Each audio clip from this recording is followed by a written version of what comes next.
C Joseph Vijay எனும் நான்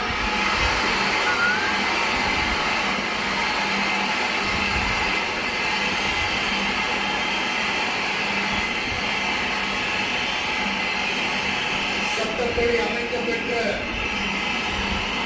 இந்திய அரசியல் அமைப்பின்பால்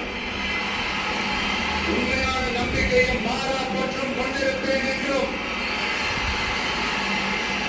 இந்திய நாட்டின் ஒப்பில்லாத முழு முதல் ஆட்சியையும் உரிமையையும் நிலைநிறுத்துவேன் என்றும் தமிழ்நாட்டு அரசின் முதலமைச்சராக உண்மையாகவும் உளச்சான்றின்படியும்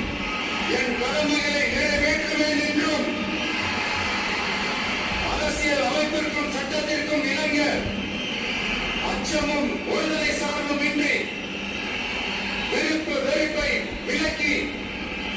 பலதரப்பட்ட மக்கள் அனைவருக்கும்